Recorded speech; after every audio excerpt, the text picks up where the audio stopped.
François Ruffin, bonjour. Bonjour. Bonjour. Et bienvenue sur Inter. Beaucoup de questions évidemment sur la réforme des retraites présentée hier en Conseil des ministres. Le président de la République l'a redit, cette réforme doit se faire, même si elle peut être enrichie dans le cadre du travail parlementaire. On va y venir longuement. Malgré cela, une nouvelle journée de mobilisation intersyndicale aura lieu mardi prochain. Qu'en espérez-vous, François Ruffin? Quel en est selon vous l'objectif? Mettre à nouveau plus d'1 million de personnes dans la rue? Qu'est-ce qui s'est produit jeudi dernier déjà? Il s'est produit un dégel des cœurs, une sortie de la torpeur. Moi qui craignais que la résignation l'emporte dans le pays. Quand je vais à 6h du matin sur le rond-point et que je vois qu'il y a une aide-soignante qui a jamais fait grève en 33 ans et qui est là parce qu'elle a la polyarthrite et elle se demande comment elle va faire ses 2 ans de plus, qu'il y a son mari qui travaille chez Valeo 39 ans de nuit et qui se demande comment il va faire ses 2 ans de plus. Quand je vois des gens qui sont dans les cimetières militaires, qui travaillent dans le froid, qui travaillent sous la pluie et qui viennent parce que là ils utilisent des engins vibreurs et qu'ils se disent on va prendre 2 ans de plus et que eux sont là. Qu'est-ce qui se passe? Il se passe une sortie de l'hibernation, une sortie de la résignation et c'est essentiel. Qu'est-ce que j'attends de mardi prochain? Est-ce que ça va durer? C'est ça la question, puisque vous le savez, ça coûte cher faire grève. Je suis inquiet moi-même pour beaucoup de choses. Mon sentiment aujourd'hui, c'est que mardi prochain, les gens vont aller chercher leurs copains, leurs cousins, leurs collègues. Pourquoi? Pour aller se bagarrer pour une réforme des retraites qui soit juste et pas ça. Surtout pour aller se bagarrer pour le partage, aller se bagarrer contre une obscénité. Qu'est-ce que c'est que cette obscénité? C'est qu'on a traversé la crise Covid. On a dit à tous ces gens que je cite là, il faudra se rappeler que notre pays tout entier repose aujourd'hui sur ces femmes et ces hommes que nos économies reconnaissent et rémunèrent si mal. C'était le président de la République. Il leur a dit, il leur a répété ça. Quelle a été leur récompense derrière? Rien. Au contraire, c'est leurs salaires qui sont rognés par l'inflation. Et à l'arrivée, on leur dit 2 ans de plus. 2 ans de plus pendant que qui reçoit le président de la République à l'Élysée? Il ne reçoit pas une aide-soignante, il ne reçoit pas un ouvrier de chez Valeo, il ne reçoit pas les gars de l'entretien. Il a reçu les boulangers. Non, et qui il reçoit? Il reçoit les patrons du CAC 40. Et il les reçoit pour leur dire quoi? Eux qui se sont augmentés de 52% l'année dernière. Eux dont les dividendes battent des records cette année. Madame Salamé. On va y venir. J'y viens tout de suite, Madame Salamé. Oui, j'y viens tout de suite. Pourquoi? Parce qu'il les reçoit à l'Élysée en disant « Je vous garantis qu'il n'y aura pas de taxe sur la superdividende. Je vous garantis qu'il n'y aura pas d'impôt sur les superprofits. » C'est un gros souci. C'est un gros souci économique parce qu'il y a évidemment des milliards, des dizaines de milliards qui sont à récupérer là. Et c'est un gros souci sur le sentiment d'injustice qui est en train d'aujourd'hui de rogner le cœur des gens. Et je pense que voilà contre quoi les gens vont sortir le 31. Ils vont sortir contre les riches, contre la réforme des retraites, 40, c'est ça? pour la justice. Ils vont sortir pour la justice. Ils vont sortir pour le partage, pour qu'il y ait de l'équité dans ce pays, pour qu'on n'ait pas des politiques qui doivent être servis de la démocratie. Dans la démocratie, il y a des modes. Vous dites comme Marine Tondelier, on ne veut plus de milliardaires en France, c'est des vampires et des égoïstes. Vous parlez pareil? Moi, je ne dis pas qu'on ne veut plus de milliardaires en France. Je pense qu'il faut remettre de la décence dans tout ça.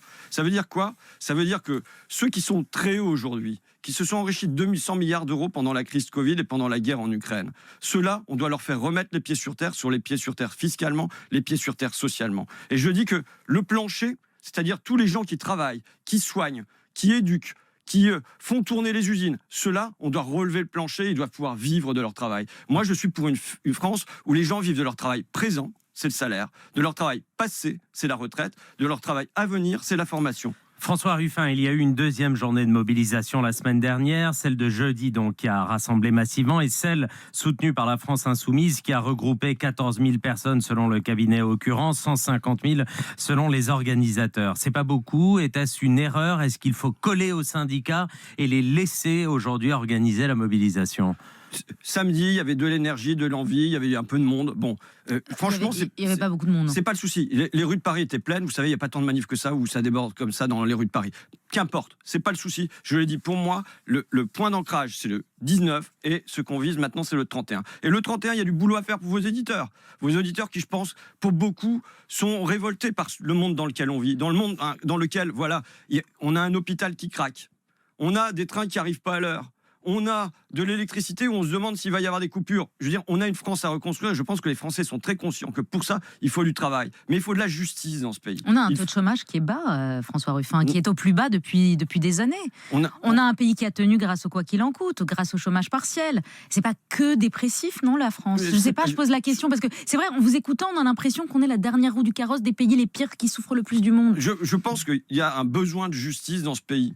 Il y a un besoin de justice quand le partage est aussi inéquitable. Vous savez, il n'y a plus de question sur le partage faire grossir le gâteau. C'est plus nécessaire. On a un gâteau qui est immense dans ce pays. La question, c'est comment on le répartit. C'est pas un problème qui est spécifiquement français. Même si on le voit dans les stats, on peut être très très fier. Vous dites, on a des motifs de fierté dans ce pays. Peut-être. Parce que, oui, peut-être il faut les rappeler aussi. Mais oui, les motifs de fierté, c'est que jamais on a eu autant de milliardaires dans ce pays. Et on est le pays en tête là-dessus. Or, un prix Nobel comme Joseph Stiglitz, si aujourd'hui, il y a une réserve. Il faut aller taxer là-dedans. Gabriel Zucman dit, on a quand même un problème. Les milliardaires sont taxés à hauteur de 2%, ce qui n'est pas votre cas, Madame Salamé, ce qui n'est pas mon cas non plus. Donc, il doit y avoir simplement une exigence de justice. Vous savez, comment ça se fait qu'on a en même temps, dans notre pays, les piliers de la nation qui sont en train de craquer? C'est-à-dire l'hôpital qui va mal. C'est le pilier de l'État social. L'école, pilier de la République. L'électricité, si on n'en a plus, qu'est-ce qu'on fait? Tout ça craque en même temps. Pourquoi? Parce qu'on a 40 ans où on a dit qu'il fallait réduire les déficits. On a 40 ans où on a laissé faire une élite qui nous mène dans le mur. On ne les a pas réduits, les déficits, depuis 40 ans. Non, au contraire. Vous savez que cette année, ce qui va être le déficit commercial, c'est 120 milliards d'euros. Quand il y a un échec comme ça, dans la durée, parce que c'est dans la durée que s'est installé le déficit commercial, ça pose une question sur l'élite qui nous gouverne. L'élite qui nous gouverne, qui a laissé fermer les usines de Moncoing pendant des décennies. Voilà, vous voyez, l'élite qui nous gouverne, l'élite dont vous faites partie. Non, franchement, en tant que Picard, je m'en sens rattaché peut-être, mais de très très loin. Vous y êtes, vous êtes élu de la République, vous êtes à l'Assemblée nationale, vous faites partie de l'élite. Je n'ai fait partie d'aucun gouvernement, et apparemment ça ne va pas être mon tour dans les années à venir. Donc voilà, je pense que me rattacher à l'élite, ça peut être un jeu rhétorique, mais les gens me perçoivent pas du tout comme ça. Il n'y avait pas beaucoup de gens de l'élite, j'ai vu sur les ronds-points d'Amiens et d'Abbeville la semaine dernière. Monsieur Dussopt, il est resté dans son ministère avec ses amis imaginaires qui sont plutôt des milliardaires. Donc bon, je pense que de ce côté-là, c'est clair.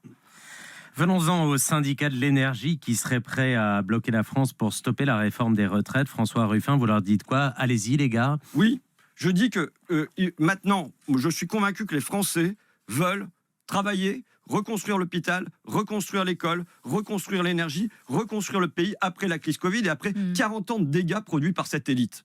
Les Français veulent ça. Maintenant, ils veulent ça. Ils ont élu Emmanuel Macron. Oui, ils ont élu Emmanuel Macron. Vous savez, mais vous balayez ça, c'était il y a 6 mois. Oui, je dis que je ne vais pas refaire mon numéro sur la légitimité d'Emmanuel Macron à être à l'Élysée, mais pas à imposer son projet. Il n'a pas imposé son projet aujourd'hui contre 7 Français sur 10 qui ne veulent pas de ça. Qui est arrivé en tête du premier tour? Qui est arrivé en tête? C'est Jean-Luc Mélenchon qui est arrivé en tête du premier tour. Ce n'est pas une raison. Vous savez, on doit prendre soin de notre pays. On doit prendre soin de notre pays aujourd'hui. Notre pays, après 3 années de crise Covid, de guerre en Ukraine, il réclame de la sagesse. Et ce que fait Emmanuel Macron, ça n'est pas sage. Et il réclame de la tendresse.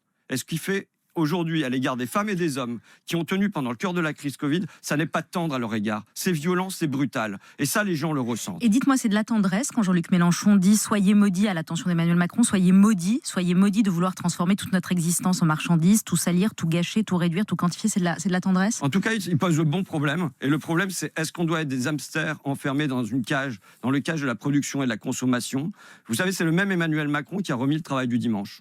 C'est-à-dire qu'au fond, on a Emmanuel Macron et les siens qui veulent que toute notre vie soit enfermée dans les marchés et les supermarchés. Or, je suis convaincu, moi, qu'il nous faut sortir des pans de nos existences. La retraite est un pan de ça, mais il nous faut sortir des pans de nos existences, des marchés, des supermarchés. Il nous faut sortir... Vous qui dites qu'il faut revaloriser le travail. Oui. Est-ce que vous n'êtes pas contradictoire? Vous êtes venu il y a 6 mois à ce micro nous expliquer que la gauche avait tort, que vous êtes devenu le parti des assistés qui réclamait des aides en permanence. Vous l'avez dit. Vous êtes pris une bronca de votre parti. Et là, vous nous dites... il faut réhabiliter le travail ou pas? Vous êtes formidable, Madame Salamé, parce que vous confondez assisté et retraité. Non, on va pas non. Ce que vous me dites là, la retraite... vos termes. Non, mais la retraite, c'est quoi? C'est des gens qui ont travaillé pendant 40 ans, qui ont travaillé dans des usines, qui ont travaillé dans des hôpitaux, qui ont travaillé dans des écoles pendant 40 années, dans un travail qui est devenu de plus en plus dur, parce qu'il faut mesurer ça. Alors, je peux le raconter avec mes histoires, de gens qui ont du mal aux épaules, de gens qui ont du mal au dos, mais je peux vous donner des statistiques. D'après le ministère du Travail, en 1984, il y avait 12% des salariés qui subissaient 3 contraintes physiques, c'est-à-dire se baisser régulièrement, porter des charges lourdes, être dans des postures pénibles. On se dit, bon, après 40 ans de robotique, d'informatique, de numérique, avec la Startup Nation, tout ça doit s'être formidablement allégé. Eh bien, au contraire, on est passé de 12% à 34% des salariés qui subissent 3 contraintes physiques aujourd'hui. Et il en est de même pour les contraintes psychiques. En 1984, il y a 40 ans, c'était 6% des salariés qui avaient des contraintes psychiques fortes, c'est-à-dire devoir pouvoir faire leur travail dans l'heure et ainsi de suite. Et on est passé à 35%. Si on ne comprend pas ça, si on ne comprend pas l'intensification du travail, on ne comprend pas le désir profond qu'ont les gens d'en sortir. Mais voilà, il faut lier les deux. Et évidemment, être pour la valeur travail, ça ne veut pas dire qu'on doit travailler tout le temps. Si je suis pour la valeur travail, alors je vais devoir vouloir le retour du travail des enfants. Eh ben non. Et je vais devoir vouloir le travail, le retour des personnes âgées. Eh ben non. La valeur travail, c'est justement pour donner une valeur au travail. Il faut que les travailleurs soient considérés dans leurs revenus. Les Français doivent pouvoir vivre de leur travail. On doit l'indexer sur l'inflation, ce qui est toujours refusé par le gouvernement. Et on doit avoir des temps libres, des temps hors travail, des temps de respiration. Permettez-moi, François Ruffin, de revenir, ou d'arriver en l'occurrence au Parlement. C'est finalement par un projet de loi rectificatif du financement de la sécurité sociale que l'exécutif compte mener cette réforme. Grâce à un article de la Constitution, le 47.1, le processus parlementaire pourra être nettement accéléré. Le Parlement a 50 jours pour examiner la réforme, 20 jours à l'Assemblée nationale. Quand la France insoumise menace de déposer 1000 amendements par député, c'est-à-dire 75 000 amendements, n'est-ce pas normal que le gouvernement s'organise pour ne pas bloquer les institutions et aller vite? Bon, écoutez, moi je vais vous dire, la mécanique parlementaire, je pense qu'elle n'est pas très intéressante et que les Français ne se passionnent pas pour ça. Ils se passionnent pour la réalité de ce qu'ils vont vivre dans le travail, dans leur vie. Non, mais là, il va y avoir un travail parlementaire. Oui, il va y avoir un travail parlementaire qui va donc être accéléré, puisqu'on va avoir 15 jours d'hémicycle. Et je l'ai déjà dit, mais nous ne déposerons pas 1000 amendements par député. Alors, vous avez changé d'avis, c'est ça? Non, on n'a pas changé d'avis. Si, vous avez changé de stratégie. Mathilde Panot l'avait dit. Non, reconnaissez les choses. Mathilde Panot a dit on va déposer 1000 amendements par député. C'était au moment où 75 000. ça allait être examiné dans le budget, c'est plus le cas aujourd'hui. La procédure parlementaire a changé. On s'adapte. La guérilla parlementaire est un art, et donc il faut s'adapter aux situations. Donc on veut que le texte soit examiné pour montrer la nullité sur tous les points. Donc on va évidemment batailler. On va être une opposition très ferme à ce texte et à la mesure centrale de ce texte, parce que là, le gouvernement, il est en train de nous broder des trucs autour. Hein. Il est en train de nous aménager, il est en train de faire du maquillage justement, autour. Sur ce que vous appelez broder les trucs autour, ça peut être quand même... Les gens ont compris le cœur de la réforme, et le cœur de la réforme, c'est 2 ans de plus. Vous avez raison, c'est la mesure forte de cette réforme, mais il y en a d'autres. Alors vous pouvez dire ils brodent, mais tout de même, par exemple, les 1200 € minimum pour tout le monde, brut, vous allez le voter ou pas, ça? D'abord, il faudrait que ça soit net, quand même. 1200 € net, ça serait quand même beaucoup plus juste, et que ça ne concerne pas qu'une minorité de personnes dans le pays, parce qu'aujourd'hui, on a un problème, c'est que les gens qui ont été pendant un bout de leur carrière au-dessus du SMIC, ils ne pourront pas toucher ces 1200 €. Donc, il y a une étude qui a été menée qui montre que sur 2,5 millions de salariés, ça serait 48 personnes qui seraient concernées. Enfin, on est dans des trucs qui sont dérisoires. Bon, et donc là, on est en plus, vous me mettez sur ce qui s'appelle le non-contributif. Vous savez, ça, c'est pas financé par les cotisations sociales et les cotisations patronales. Il faut les augmenter, les cotisations? Oui, François Bayrou le dit lui-même. François Bayrou dit qu'une option, c'est d'augmenter les cotisations patronales. Le Conseil d'analyse économique, il dit qu'il y a une autre option, c'est de se dire que les exonérations sur les hauts salaires, ils sont aujourd'hui inutiles, ça produit rien en termes de chômage, il faut en finir avec ces exonérations. Et on peut dire qu'il faudrait faire surcotiser les hauts salaires. Il y a des tas de pistes comme ça qui existent. Mais pour comprendre bien, les mesures qui vont dans le bon sens à vos yeux, vous les voterez, les mesures sociales ou pas? C'est juste pour savoir, vous voterez non à tout. Il y a plein de trucs là-dedans, les 1200 €, c'est un point intéressant. Mais je vous le redis, pour l'instant, ça ne concerne qu'une infime minorité, 48 personnes sur 2,5 millions de salariés. Donc, alors, quand je vois là que le gouvernement se flatte, que ça va permettre d'augmenter les petites retraites et ainsi de suite, bon, ce qui sort, c'est quand même qu'avec 2 ans de plus, ça fera 3,5% d'augmentation sur les petites retraites. Enfin, excusez-moi, 3,5% d'augmentation sur les petites retraites, c'est pas énorme. Quand les patrons se prennent 52%, on n'en fait pas tout un plat. Il faudrait même ne pas en parler. On passe au standard d'Inter. Alain nous appelle du Var. Bonjour Alain, bienvenue. Oui, bonjour. Alors vous êtes en train d'enfumer tout le monde, aussi bien vous, journaliste, que le député qui est en train de discuter. Hier, il y a eu une très bonne émission sur France Culture, sur laquelle d'ailleurs il n'y a aucune publicité. Alors allez-y. Oui, alors allez-y. Je vais au but. Il y a 3 moyens. Soit on augmente la durée de cotisation, soit on augmente les prélèvements, les prélèvements, les cotisations. Voilà, et soit on joue sur les pensions. Voilà, donc il n'y a pas 36 solutions. Et ça, c'était clairement exprimé hier, entre 14 et 15 heures à France Culture. Qu'est-ce que vous politisez le débat? Et alors, en France, on fait une réformette. regardez le modèle scandinave, il est égalitaire et personne ne le critique. Donc les députés ont des régimes, entre autres, trop favorables. Il y a un tas de régimes spéciaux. Il faut supprimer ça. Arrêter avec cette réformette, c'est tout. Voilà. Merci Alain pour cette question. On va essayer de dissiper la fumée qu'il y a sur ce plateau. François Ruffin, sur le régime scandinave, qui est le cœur tout de même de la question d'Alain. Ce qui est intéressant, et on salue nos amis de France Culture au passage. Et le ministre suédois qui a mis en place la réforme dit que c'était une catastrophe ce qui s'était passé en Suède, de rallonger, de faire un report d'âge là-bas, et il a interpellé Emmanuel Macron pour qu'il ne mette pas en place cette réforme en France. Donc la question, c'est est-ce qu'on veut passer d'une retraite méritée à une allocation de pauvreté pour des tas de personnes qui n'arriveront pas à travailler jusqu'à 64 ans. Mais de manière plus générale, il y a quand même des questions qui doivent se poser. Ça fait 40 ans qu'on a de la robotique, qu'on a du numérique, qu'on a de l'informatique dans le pays. Où passent les gains de productivité ? Il a besoin de moins de salariés pour produire beaucoup plus. Où passent les gains de productivité ? C'est une vraie question qui, pour moi, doit être posée de manière récurrente au patron de la CGPME, aux députés de La République En Marche, aux ministres. Où passent ces gains de productivité ? Il y a une première réponse, c'est que dans les années 80, on travaillait 1 semaine par an pour les actionnaires. On travaille aujourd'hui 4 semaines par an pour les actionnaires. Donc là, il est évident que, vous savez, je vous le répète, mais c'est gros pour moi comme une vache au milieu du couloir. Et c'est cette question du partage. Des partages des richesses dans la société. Ça devrait être la question qui devrait être éternellement débattue. Et aujourd'hui, ça passe presque à la trappe. Mais même dans le cadre d'une réforme comme celle des retraites, ça doit être débattu de manière centrale.